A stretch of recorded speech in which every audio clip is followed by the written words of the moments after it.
Funding for Governor's Perspectives with Kent Manahan is made possible by the Robert Wood Johnson Foundation, committed to helping Americans lead healthier lives and get the care they need. Additional funding provided by Seton Hall University, Seton Hall School of Law, Connell Foley LLP, and by the John S. Corzine Foundation.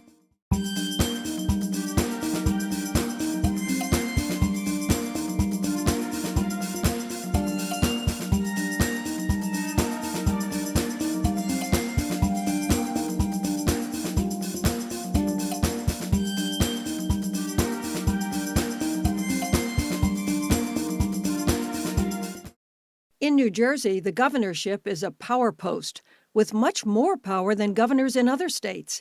Here it's an office that comes with what some historians describe as extraordinary powers. New Jersey's Constitution gives the chief executive the authority to appoint hundreds and hundreds of positions, including all cabinet members, Supreme Court justices, and Superior Court judges, prosecutors, and literally hundreds of state board and commission members. It grants extraordinary veto power and emergency powers to the governor, along with the ability to craft priorities for what has grown to be an enormous state budget. All of that power in a wide-open election because incumbent Governor Phil Murphy can't run again after serving 2 terms in office, has many coveting the job this year from both sides of the aisle. We haven't had a competitive primary election statewide like this in New Jersey on the Democratic side, Republican side in decades. Name recognition is really a good measure of how good a job the candidate has done at getting their name out to the people who might vote for them. So if we know your name recognition among the voters of your party, we have a pretty good idea of what the absolute ceiling is of your approval among that party. We know the turnout's going to be higher than the 20% we get normally in one of these primaries, but we don't know it's going to be 30% or 40%. We really have absolutely no idea, and that's a problem. There are 6 Democrats on the party's primary ballot next month vying for the nomination. A couple of mayors, Steve Fulop of Jersey City and Newark's Ras Baraka, 2 members of the U.S. Congress, Micah Sherrill and Josh Gottheimer, head of New Jersey's Education Association, Sean Spiller, and former New Jersey Senate President Steve Sweeney. Baraka is promising economic growth and educational opportunity for all students in the state. Gottheimer has a plan to reduce taxes in New Jersey. Spiller wants to make the state more affordable. Fulop wants to make it easier to buy a home, and he wants to invest more in public schools. Sherrill is promising to lower energy and health care costs, and Sweeney wants to increase opportunities for students all across the state. On the other side of the aisle, in a wide-open race, Republicans see this election as their opportunity. You have to appeal to the base. And Trump right now is very, very popular with the base. It's no different than on the Democratic side. I mean, they're hopping over each other to prove who's the most progressive, who's the most Andy Kim-like. And, I think both parties have to be a little bit cautious in a purple state like New Jersey, because once you make it through the primary, you still have to be palatable to the rest of the population at large in order to win. That's what the Republican candidates are counting on. There are 5 GOP contenders in that party's primary race. A current state senator, John Bramnick, a former assemblyman, Jack Ciattarelli, a former radio show host, Bill Spadea, former mayor, Mario Kranjak, and later had on the ballot contractor Justin Barbera. A 6th candidate, former state senator Ed Durr, dropped out in March and threw his support to Spadea. What do the Republican candidates stand for? Ciattarelli wants to cut government spending and lower taxes. Bramnick is running as the only GOP candidate who doesn't always agree on issues with President Trump. Spadea wants to take back New Jersey from liberal Democrats and weak Republicans. Kranjak wants to enact term limits and fight party bosses. And Barbera wants to draw attention to health care and prison reform. The Republicans held their first primary debate at Rider University earlier this year. The hour-long exchange was sometimes difficult to hear answers to reporters' questions. People that know him best. Jack's talking about 2-time losers? The really? people that know him best. Political analysts describe the event as a food fight, short on specifics and long on attempts by most GOP contenders to try to outdo the other on claiming true allegiance to President Trump and his policies. I choose to listen to the President of the United States, Donald Trump, who told me privately and publicly that he knows I've had his back from the beginning at the escalator. But with regard to being with Donald Trump from the day he came down the escalator, if you go to phonybill.com, you're going to see a video from a podcast in which this guy says that Donald Trump was beaten. He was tired, lacked courage, lacked commitment, didn't want him to run again. He endorsed Ron DeSantis. And he also suggested that Trump should have resigned. The Democratic candidates held their first primary debate earlier, described by one political analyst as a calmer exchange. I'll let you go. After you. You guys are being so kind to each Yeah, other. We like each other. I'm helping them out, man. We like each other. But one that sometimes came up short on current policy specifics by some of the candidates. Get every rid of the king $5, and make another $10, king. and everything at a time. I don't want to get rid of the king and make another king. Listen, I'm if you, opposed as to you kingdoms. said, when We we're won trying the war. to, The when British we're lost. trying We have to a democracy. represent, It's an open gubernatorial election year, and many of these candidates, Republicans and Democrats, have long planned and long hoped to be their party's nominee, and then, of course, to be elected governor. So many candidates, so much more possible confusion for voters, so many choices. With us now to talk about the upcoming gubernatorial election in New Jersey, not the former governors, as you usually see on this program, but two political observers who have seen their fair share of gubernatorial elections in this state. Micah Rasmussen, director of the Rebovich Institute for American Politics at Rider University, and Brent Johnson, senior political correspondent for the Star-Ledger and NJ.com. Welcome to the program. It's so good to have you here to get your views, your perspective on the election coming up. Thank you. Micah, to start, 11 candidates running. Give us your observations on a public interest scale. How are the candidates registering with voters? So we're at a time where candidates are appealing to their supporters. It's very much, there's not as much of a broad level of interest across the board in New Jersey. We don't all get to follow the same news anymore. We're all not following the same media markets anymore. So everybody's appealing to their pockets of support. And the question is, who can amass the biggest group of supporters before Election Day? You have some candidates who have organizational support, strong organizational support. So they've got a little bit of a head start. But you also have outsiders, people who are going without the organizations and trying to build it from scratch. And because there are so many candidates, there's more of an opportunity to perhaps win this race. The barrier to winning the race is lower. The number of votes you need to win the race is lower. And so it really is anybody's race at this point. Well, that's interesting. Brent, so many campaign ads already on the air and have been, mailings. The candidates have debated. They've done interviews. We've seen and heard a lot about their issues and what's important in their campaigns. What are you watching in terms of gauging voter interest at this point? It's a really fascinating race because there are so many people and there's many lanes that people are trying to get. The candidates are all trying to appeal to different people, and there's a lot going on. If I'm a voter, I might feel a little overwhelmed, and that could be a good thing for the candidates if you're trying just to get a sliver of that vote to try and sneak in and win the primary. But you know, it feels like every second there's a different campaign ad, and if I'm the voters, I might not know there's 11 people running, and you know, there's still time in the final weeks to get that message across. But it's the biggest race we've had since 1981 in the state for a governor's race. In a long time. Well, you mentioned that. Yeah. 1981, there were 21 candidates vying for the governorship of New Jersey. Why do so many covet the office? Well, we have the most powerful governorship in the nation. There is more power vested in this governor than any other governorship in the country. We intentionally did that because we wanted a strong governor who could stand up to the bosses. That's really number one. Number two, I think this year these candidates see an opportunity. They see an open seat, which we don't always have.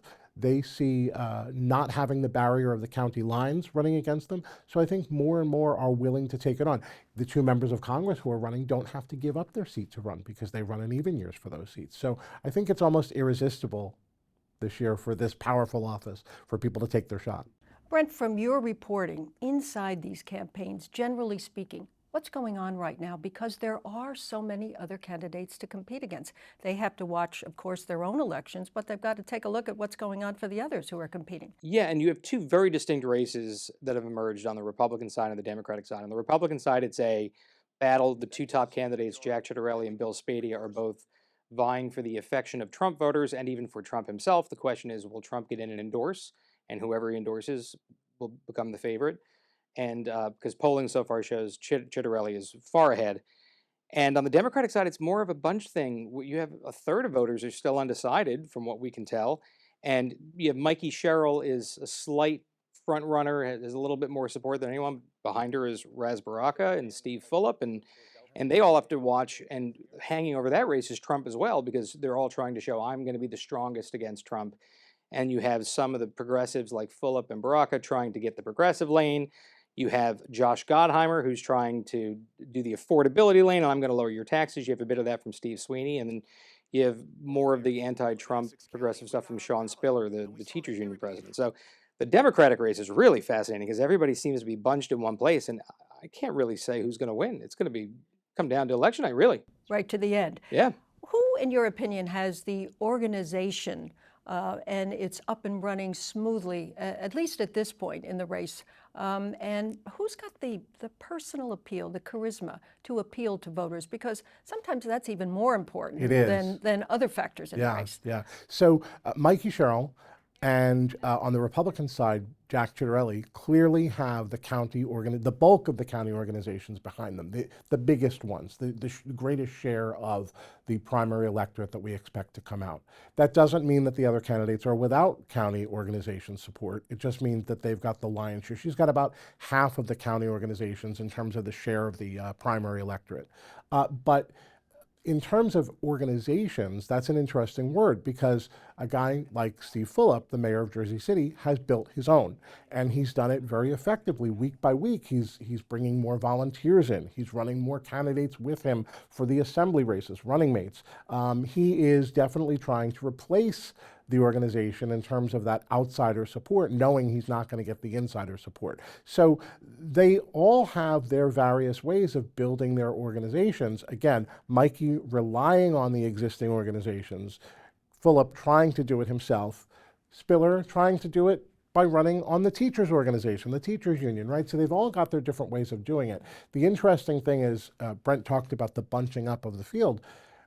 We think if we get 500,000 voters come out on the Democratic side, we think that, again, Sherrill is a nominal favorite at this point, but the rest of the pack is between maybe 25 or 50,000 votes behind them, somewhere in that range. And so that is not insurmountable for any of them. And that's where you get into this personal appeal that you're talking about.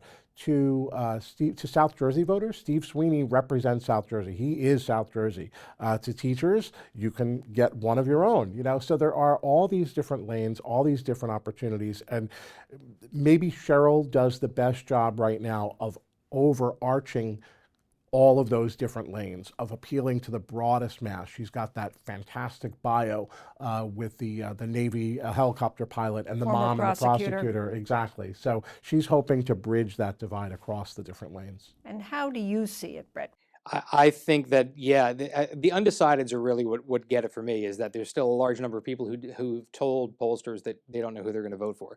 And it depends on how that breaks. Now, do they go behind who they see as the front runner in Mikey Sherrill and just line up behind her? Or do they say, I kind of like that Fulop guy. I like that Baraka guy. I really don't, I can't say that this is anyone's race to win or to lose right now. On the Republican side, it's different. Jack Ciattarelli clearly has the advantage there, but Donald Trump, as he is with everything these days, is the X factor. And we've never had a president like Trump, so you never know what's going to happen with him. And we want to talk more about Trump, certainly, and the impact here in New Jersey, which is an interesting story in itself. And he's a resident here, at least a part-time resident. It's hard to run for governor, isn't it? I'll leave that to you. You know better than I do. Yeah, it is. How hard is it to run for governor? It's tough. In New Jersey. Just because of the media markets, you have to appeal to both the New York media market and to the Philadelphia media market. One, that's costly. Two, it's tough. And you never know what's going to break through. My wife is a teacher. She teaches in Woodbridge, and she had one of her students, knowing what I do for a living, say to her, "Oh, I saw that Josh Gottheimer guy on TV say he's going to lower my taxes." So he's not a primary voter, obviously, because he's about 10 years old.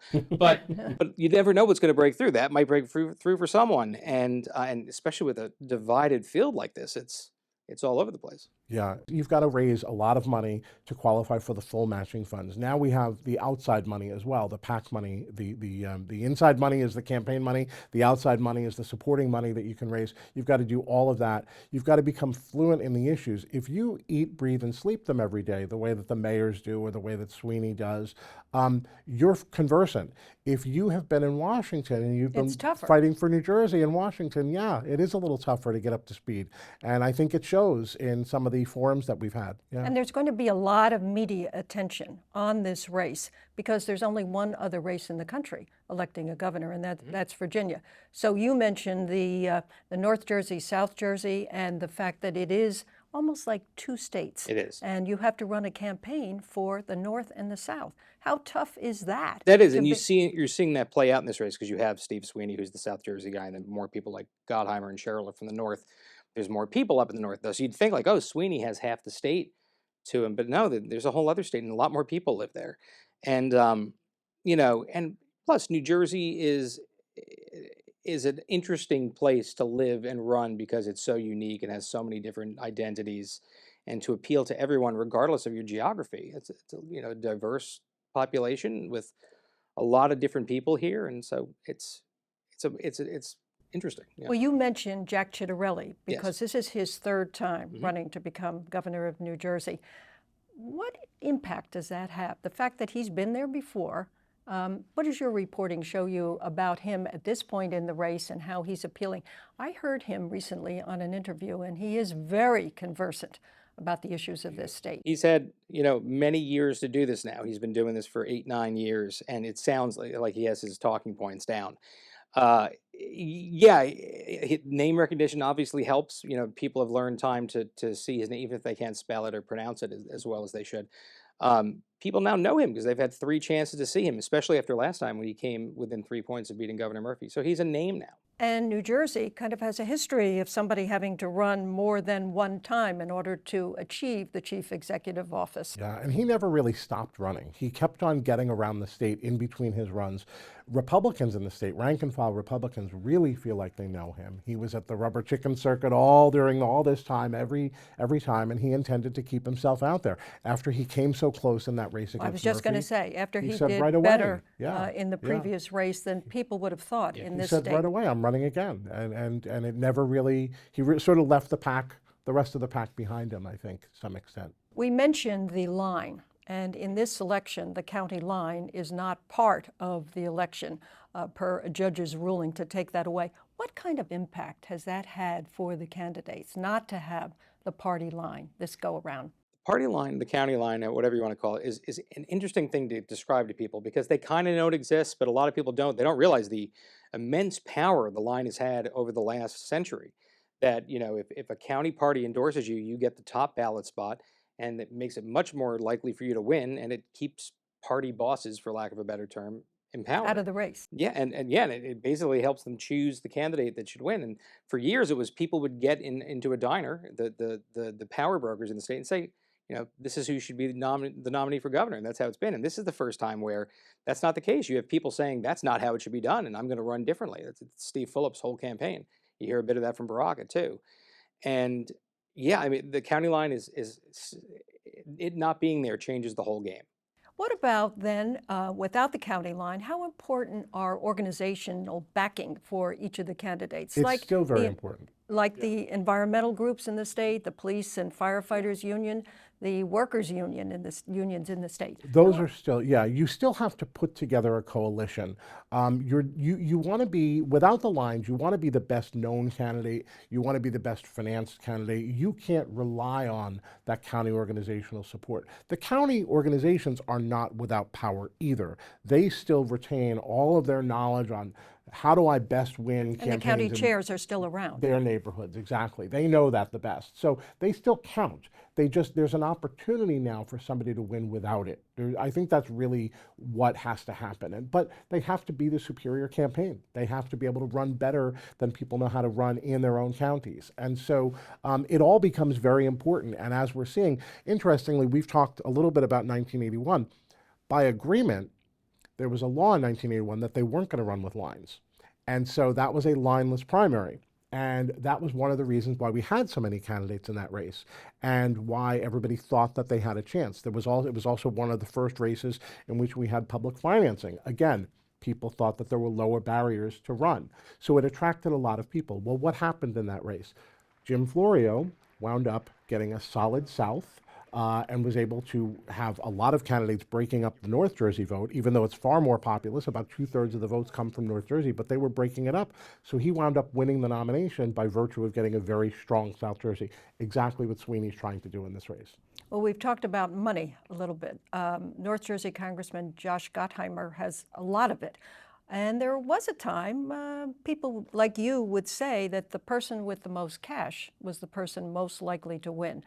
How's he doing with all that cash in the state? Is his campaign catching on with voters? I think I wrote about him in a recent newsletter that he raises more money than God. So, and it's true, that's his reputation, is that he can, and that's what makes it valuable in the final days when you want to if you want to put your face on television in between every commercial during Jeopardy and Wheel of Fortune, Josh Gottheimer can raise the money to do that, that's something polling doesn't pick up, that you don't know. In the final days, Josh Gottheimer could spend a lot and get his face on TV. So that's, even though he may not be registering major in polling early on, you never know with him because he can spend. And there's still time to go in this race. Yes. The uphill climb for him, I'm sorry to say, is that he's a little more conservative than Democrats generally are. So he's got an uphill battle as far as trying to say to Democrats, I'm still your guy, even though I've been very moderate in my congressional voting record. What about the issues? What's resonating with voters? What are the top 3, 4 issues that are important in this race for voters to decide? Well, Trump is in both sides of the race. You hear, because on the Republican side, you say like, I'm the Trumpiest, and because they're all trying to get Trump's attention, Trump voters' attention. On the Democratic side, I'm going to fight Trump. You hear that from almost every. I think most of the campaigns have some form of I'm going to fight Trump, and Elon Musk is also a boogeyman now. So and then affordability, because right now what's going on is, you have the governors proposing tax increases, utility hikes are about to go up, which Democrats are not happy about. And the state is always expensive. Ask anyone who's watching this right now, they know how expensive their bills are and their homes are. So those are always the big deal. And you're not hearing as much about abortion as you have in past years. Immigration a bit because of what's going on with the Trump administration, but it's all funneled through the prism of Trump. Everything is kind of like the catch-all. Whether you pro or anti-Trump, Trump is the face of all of it. So affordability and Trump, those are the 2 top, and third, I guess, immigration, if you want to break it off. Well, I said we're going to talk about Donald Trump, and we are, but I have one more question about affordability, because it is such a huge issue, not only here in New Jersey, but across the country for races. So here in New Jersey, and for governors in general, how much impact can a governor really have on affordability? It's a good question. You'll often hear governors say, I don't set the property taxes. That's something you should talk to your local school board about. But we all know that New Jersey state government sends about half of the money back to school districts in the form of school aid. It sends an enormous amount of money back to towns in the way of municipal aid. And so actually the state and the state budget has a lot to do with how much property taxes you pay or how much of an increase you pay. There are a lot of districts in the state right now that are having to face decisions about closing schools or shutting down athletic programs. And that is something that could be a problem for Democrats. Affordability, let's face it, the party that's been in power for the last 25 years probably has to answer for that, and that's been the Democrats. However, they're probably feeling the wind at their sails a little bit at this point, because even though they thought they'd be on the defensive, now you've got a whole host of affordability issues related to Trump and the tariffs, and how the party that maybe was going to be in the offense has some defending of their own to do this year about affordability. A lot of unknowns for voters.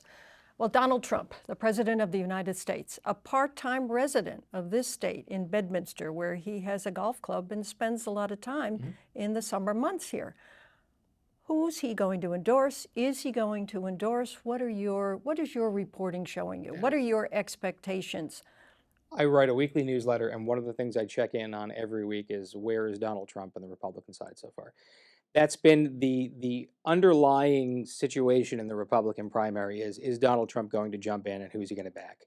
And both of the main top rivals, Chitterelli and Spadia, are both working behind the scenes and have Trump allies working for them to And try have and get been that with endorsement. Trump recently, Yes. posing for Yes. pictures and Yes. using those as part of their Jack campaign. Chitterelli took a helicopter from Atlantic City to fly to take a picture with Donald Trump and meet with him. And the next day, Bill Spadia met with him in Bedminster. So that's because that could make or break the campaign on make or break the primary on either if it goes to Chitterelli, that pretty much puts the race away. And that's exactly what happened 2 weeks ago when President Trump endorsed Jack Chitterelli, calling him a terrific America First candidate for New Jersey. Polls show that Donald Trump is very popular in the Republican Party and with Republican primary voters, and that there's been specific questions. If he endorses, will it help you make a decision in this race? And people say yes. Yeah. Trump is also important on the Democratic side because those campaigns have to argue how anti-Trump they Right. are, and they are doing that. Right. So this is where the two members of Congress, Gottheimer and Sherrill, have an argument to make. I have stood up to Trump already in Washington. I'm going to do the same thing from here, right? Philip's got a novel way to do it. He can point to a building in one of his commercials where he says, "I stopped the Trumps from developing this building," right? You know, and so they've all got their novel ways of saying that they're going to stand up to Trump. But it is very important because you have to remember, right now they are trying to appeal to Democratic voters, and Democratic voters are very predisposed to who can best stand up to Trump. And so they're all trying to lay the most claim to that at this point. What are the issues, the policies that are most appealing to voters here in New Jersey who are Trump supporters, to Republicans and maybe some moderate Democrats? Well, immigration is maybe the one that Trump is retaining the most support for right now. We're in a time where his support is rapidly eroding. He had a big advantage on the economy after the election and going into swearing in and past that. But now that given all the uncertainties he's created in the economy with his tariffs, his support on the economy has turned around. And so his big remaining strength among his supporters right now is immigration. And so you will hear a lot of talk about this from the Republican field. They'll talk about it in terms of a crime issue. They'll talk about it in terms of a border issue. And so this is the one that you're going to hear the most on because it's the clearest advantage for Trump still at this point. We should point out that Donald Trump did much better in the 24 election than he did in 2020 with New Jerseyans. A big surprise. It even impacted Governor Murphy's race for re-election. We would say, is this a test then for Donald Trump, this race in New Jersey? And will there be close attention paid to it because of that? Because of what you're saying, Micah, about the concerns of what he's deciding on now in terms of tariffs and so forth. Yeah, usually New Jersey and Virginia, the two off-season gubernatorial elections, are a litmus test for going into the next midterm, which is next year, and especially for Trump, because yeah, he performed a lot better in New Jersey than expected, and Kamala Harris did not perform that well, even though she won the state. It just wasn't as big as they thought, and so people are going to look to this and go, like, especially in the general election, is Trump still as viable as he was last year, or is this a sign that Republicans should be worried next year going into the midterms? Have you seen a change in New Jersey's demographics in terms of Democrats, Republicans? It's a Democratic state, has always been a blue-leaning state, but more Republicans are now registering to vote than Democrats. But Democrats still hold a lead. Of course, independent voters are very important. Have you seen a change, and what does your reporting show about that in the demographics of New Jersey? Especially, they're feeling bullish in Hudson and Passaic County, where he made major inroads, especially among Latino voters. So you're seeing that there. Then he always has, the northwestern part of the state, and if you drive through Ocean County, you certainly see your share of Trump signs. So he does have pockets of support here, but the really heavily populated places have always leaned Democratic, and that's what made Hudson and Passaic so interesting, because you'd think those are heavily Democratic areas, and they're not. I don't know how well that's going to translate in November. We're a whole year away from when he said he was going to fix the economy. So that's the big question. Republicans are month by month, week by week, out registering, out working, and Democrats are, this is a long period of time for Democrats to have been in the majority. I think it's a little bit decadent, a little bit resting on their laurels, and so Republicans are hungrier for it. They definitely have a sense of enthusiasm, and they are working it as hard as they can. So are the party labels now in New Jersey a difficulty, perhaps, particularly on the Democratic side, for the candidates who are running, in that typically Democrats have a more liberal leaning, and Republicans more conservative. Do you see any impact in that on the candidates and how they're running their races? That's a great and question. they're identifying. Yeah, I mean, and also because the second largest voting bloc after Democrats in the state are independents or unaffiliated voters. So, those may be people that don't fall in either. And I know plenty of those type of people who don't identify with the party. So yeah, I guess you kind of have to appeal to everyone these days to run in a state like New Jersey, which everyone's saying is getting more purple. So maybe the D and the R before a name or after a name who's running isn't what it used to be, Yeah, maybe even here in New Jersey. It's a fair point. I think particularly in South Jersey. South Jersey, for a while, Democrats were really cooking. At this point, more liberal, more woke, if you want to use that word, more progressive. It's gotten to be a little bit of a dirty word in blue-collar South Jersey. And Jack Ciattarelli sensed this in the last election. He spent an enormous amount of his energy in South Jersey and his time, and he struck gold. That was the area where Governor Murphy was struggling the most. He was doing much better in more progressive North Jersey. And so I think there is ground to be made up. The South Jersey Democrats are not on the expanse the way they once were in South Jersey. And so I think that'll be an area we'll see Jack spend a lot of his time in the fall again. So has it been a good idea for New Jersey to hold a gubernatorial election a year after the presidential election? Most states don't do that. Obviously, Virginia is the only other state with a gubernatorial election. A good idea? Maybe not if you want to have party power, like if you're the party in power, the party not in power. But for independent voters and for it means it brings attention to your state.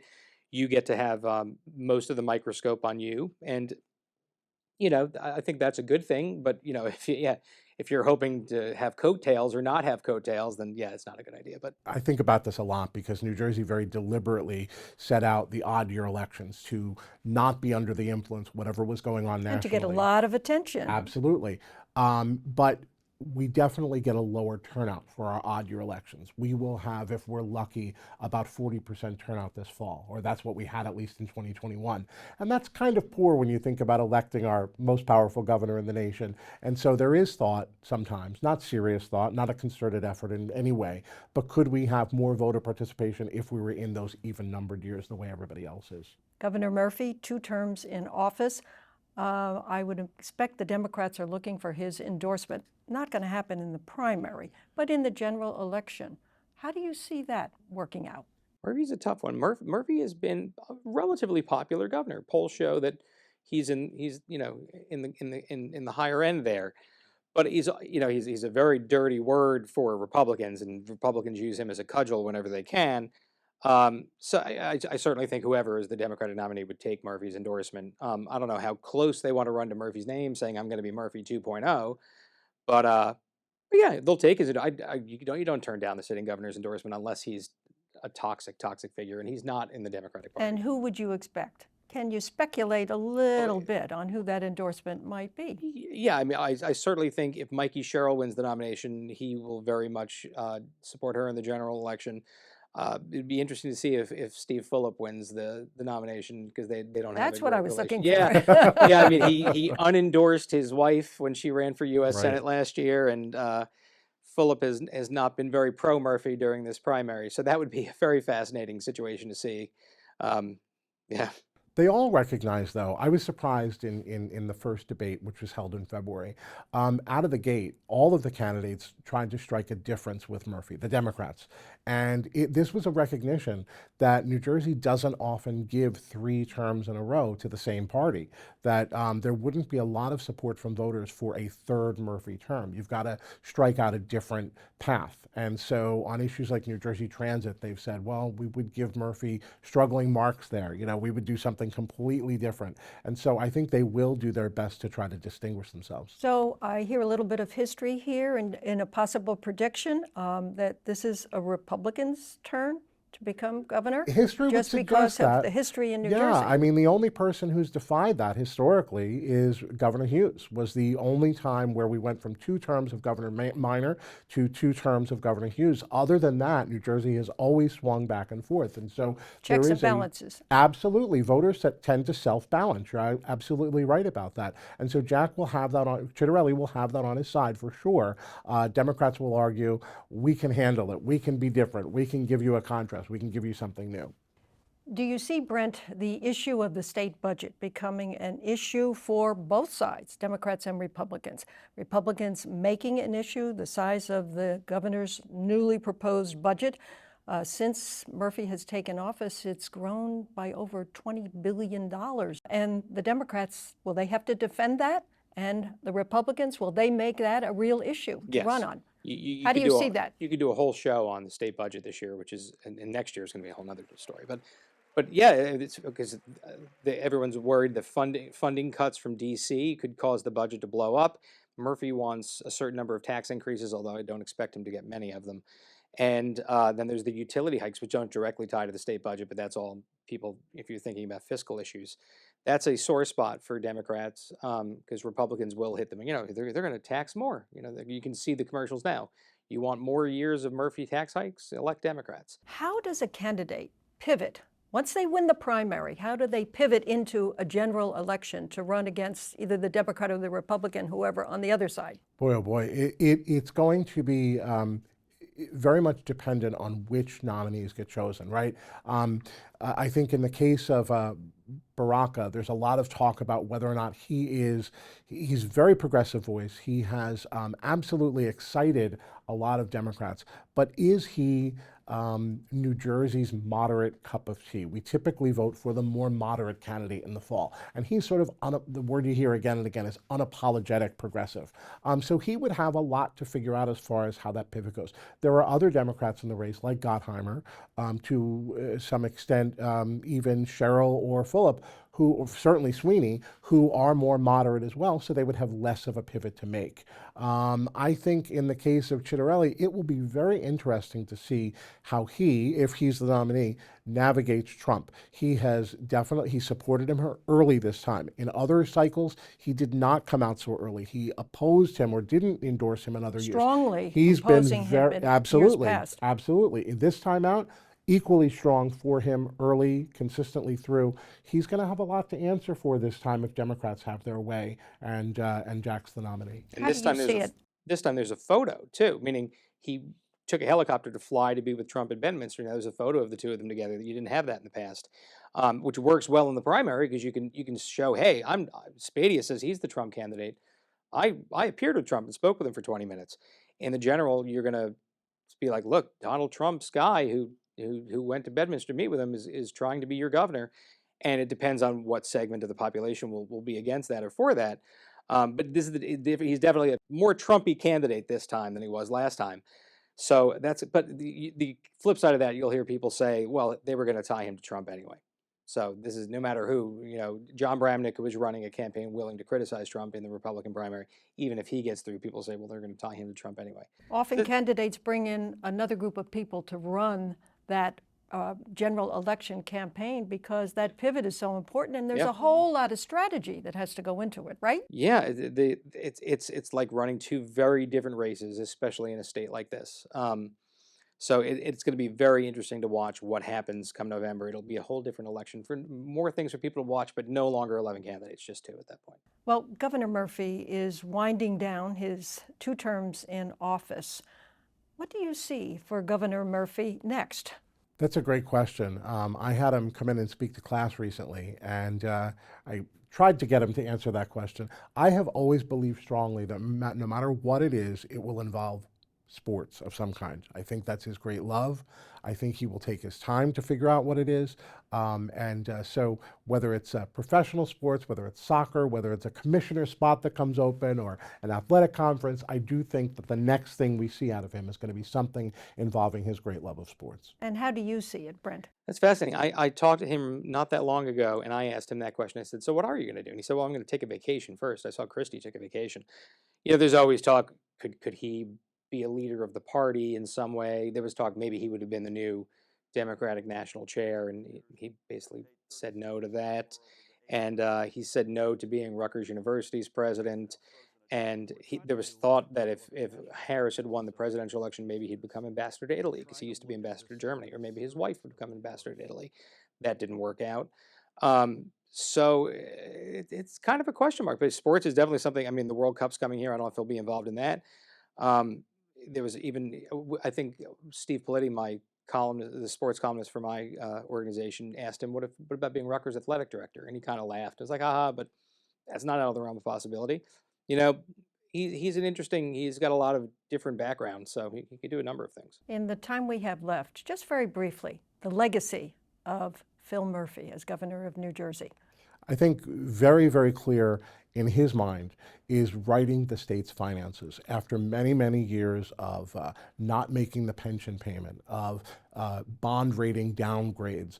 He's very proud of the fact that he made those full pension payments. He's gotten New Jersey's bond ratings up. New Jersey is creditworthy again. And I think historically that's important because New Jersey historically has been a very careful place with our money. And we did get that out of whack for a long time. And so I think that more than anything else, there are a lot of things you can point to, specifically cannabis or the minimum wage, all of those big policy achievements. But I think more than anything else, that's the difference between before and after. And there's certainly time left in the governor's term. What do you see for Governor Murphy's legacy? I think it's like a tale of two terms. The first term, he was very progressive. He said he wanted to turn New Jersey into the California of the East. And in many ways, you saw that. He instituted a millionaire's tax, hike in minimum wage. Marijuana became legal under referendum. In the second term, he kind of pulled that back a bit. He almost lost to Jack Ciattarelli last time. And you sort of talk about affordability, and that's where Republicans have hit him. They'll say that's, the budget's gotten out of whack and gotten more expensive. And he will say he spent that money on pensions and schools and things that have mattered and getting the state back on financial footing.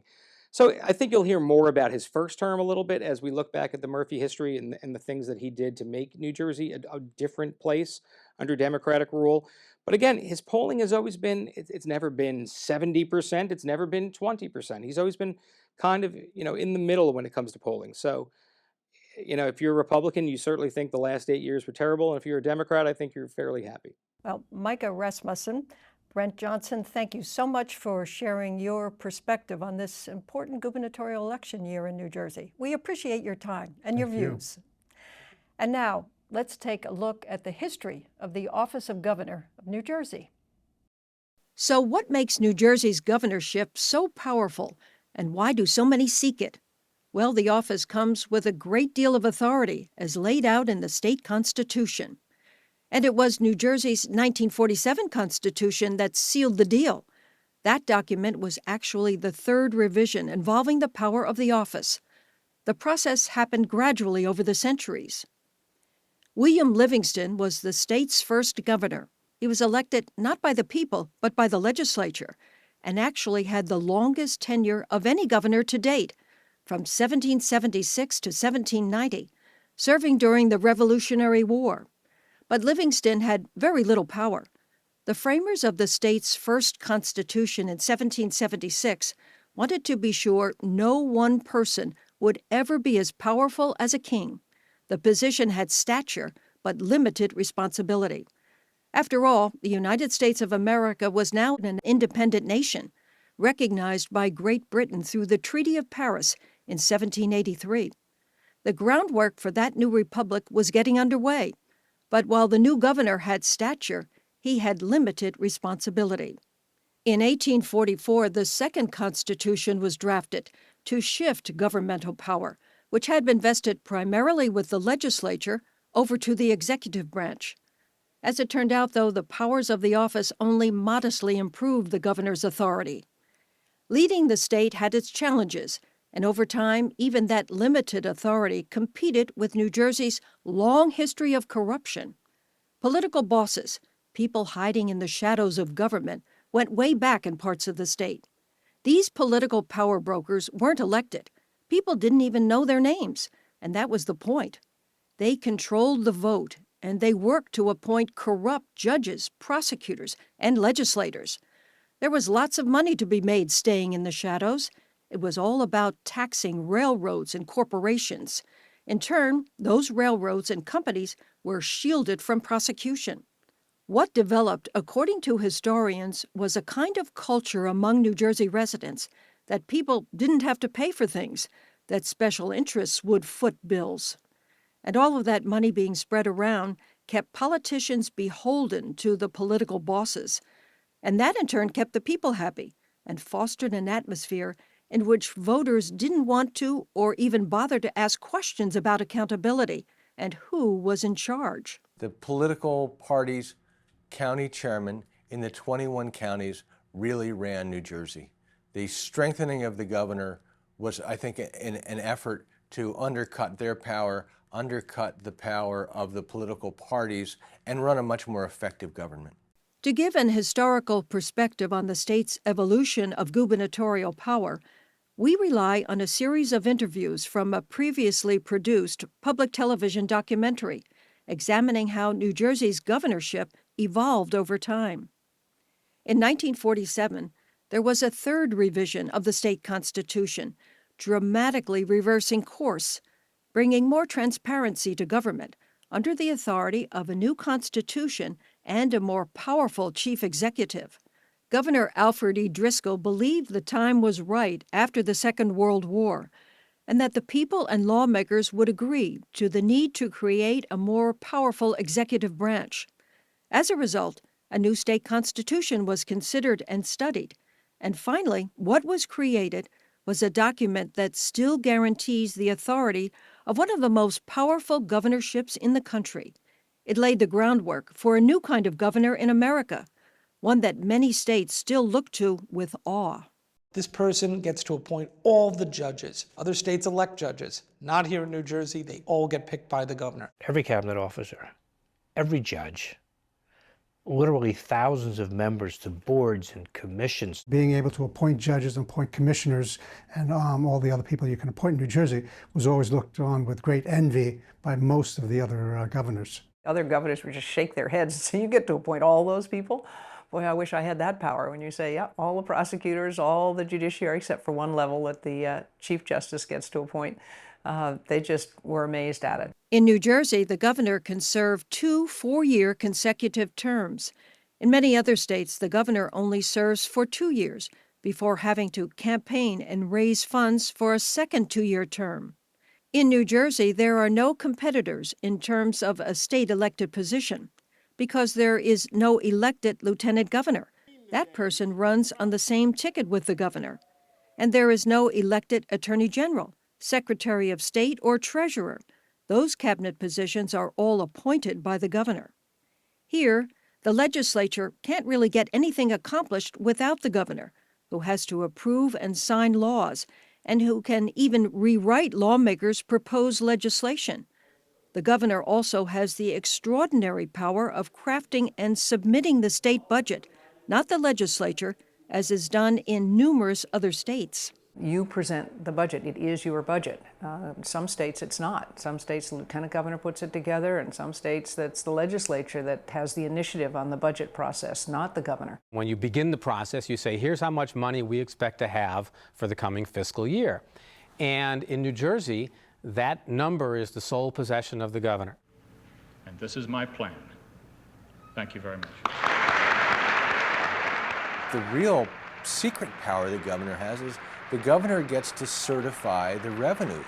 So at the end of the day, the governor can make up out of whole cloth or can talk to economists, talk to the treasurer, and say, I believe the revenues of the state of New Jersey will be, for the sake of the story, $30 billion. And not a penny more. The powers of the New Jersey governor are broadened further through the ability to conditionally veto legislation and to be able to line item veto appropriation bills. That can be done in whole or in part to any single item in a piece of legislation that appropriates taxpayer funds. The New Jersey legislature's got to have a 2/3 majority to override. And that is very difficult to pull off. And in some states, it's rarely pulled off, and it's not pulled off often in New Jersey. That is something that makes the governor very, very powerful, particularly when exercising the conditional veto. Now, the President of the United States can't conditionally veto things. The governor of New Jersey can. In 1977, then-Governor Brendan Byrne tested the powers of the office, taking extraordinary action to curtail what was then expanding development in the southern part of the state. Byrne became a champion of protecting a huge expanse of forest land, spreading over 7 counties in that part of the state.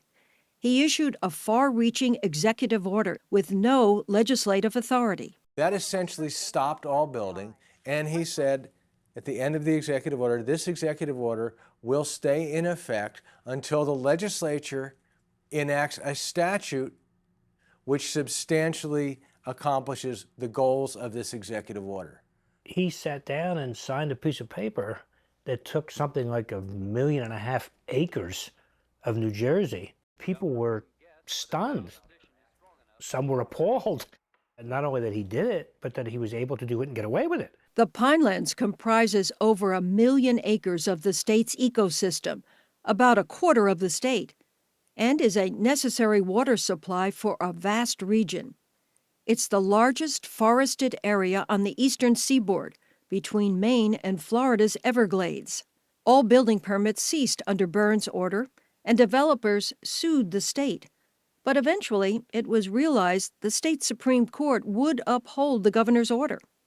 The High Court made it clear that the governor's executive order was constitutional, and in the end, 1.1 million acres in the southern part of the state would become preserved and protected land for the good of future generations. The legislature eventually gave in, and in 1979 passed the Pinelands Protection Act. That has been commented on time and time again as the most extensive use of an executive order in history. Along with all the executive branch's power comes tremendous responsibility and opportunity.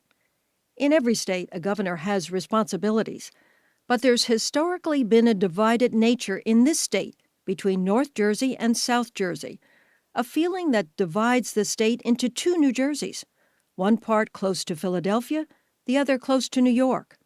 That can be challenging and requires a strong chief executive to lead and to bring about consensus with the people and with the legislature as an equal branch of government. Proposing initiatives on tax reform, school funding, mass transit, and environmental protection does require some degree of intestinal fortitude. At the same time, there are some built-in limits to the powers of the office in this state. It's called home rule, and local rule is key in New Jersey. It can be an impediment to what a governor wants to try to get done. There are some 564 municipalities, local governments, and for what's considered to be a small state by any measure, that's a lot. Each town has its own power, and that can put some restrictions on a governor. Mayors and local governing committees finance their own schools and police and fire departments, all of which are property tax dependent, paid for by local residents.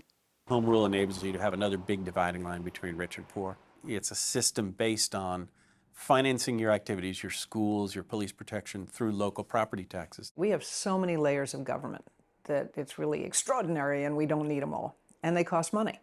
And when you're responsible for the budget and people look to you for taxes, they often forget things like property tax are the state doesn't collect it. The state doesn't spend it. That happens at the local level, yet the governor is the one who gets blamed when property taxes go up. You can reduce income taxes, sales taxes, even corporate business taxes. But the tax that everybody feels, that everyone really thinks about, is the property tax. And governors are simply unable to dramatically impact that. A governor can have great connection with the people. A governor gets attention through the media. That gives the governor a bully pulpit. The governor is responsible for assuring the state's laws are faithfully executed and that the operations of the executive branch are carried out. The governor can declare a state of emergency, can call in the National Guard. The governor can grant pardons and call the legislature into special sessions. The governor is the chief executive officer of the entire state. In New Jersey, that's 9 million people. During his term, Governor Tom Kean looked to preserve land through a statewide policy in the sensitive wetlands, a huge vital watershed area in the northern part of the state. Kean issued an executive order ignoring the legislative process. He realized the importance of protecting this unique ecosystem, a valuable natural resource that provides essential benefits for the people, for animals, and the environment. The builders immediately went to the Supreme Court and asked for an injunction, which I knew they would. And I didn't know whether I'd gone too far or not. I really didn't, because that's really stretching the powers. And the court refused to give an injunction. They said, we'll take it to trial. But the builders couldn't wait. Time is money for a builder. And they came into my office and said, you win. In 1987, Governor Kane signed New Jersey's Freshwater Wetlands Protection Act into law. The action made the state one of the first in the nation to assume oversight for statewide freshwater wetlands. Governors can't be expected to solve all of the state's problems during their terms. Times change, needs change, tax revenues change. But a governor is elected to take care of the state to the best of their ability. That's a responsibility that doesn't change. The 1947 Constitution is a clear and resolute path to power for the chief executive. As former Governor Jim Florio once said, a state must look to its chief executive, the governor, to enact change for the good of the state. And as former Governor Christie Whitman has said, the 1947 Constitution gives the state a center, a place to look at where the buck stops. Funding for Governor's Perspectives with Kent Manahan has been made possible by the Robert Wood Johnson Foundation, committed to helping Americans lead healthier lives and get the care they need. Additional funding provided by Seton Hall University, Seton Hall School of Law, Connell Foley LLP, and by the John S. Corzine Foundation.